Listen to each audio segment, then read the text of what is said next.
In this tutorial, we'll walk you through the process of setting up take-profit orders on Abbado.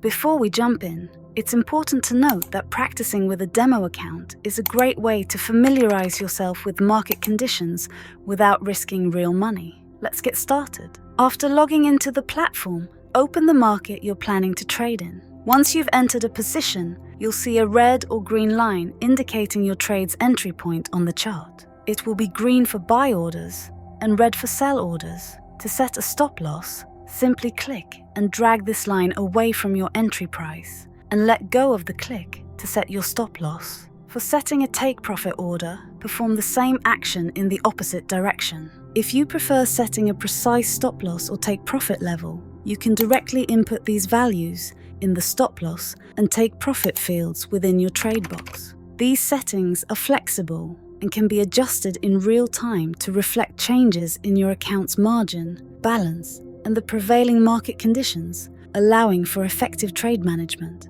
We trust this video provides you with a clear understanding of how to activate take-profit orders in your trading strategy. See you in the next video.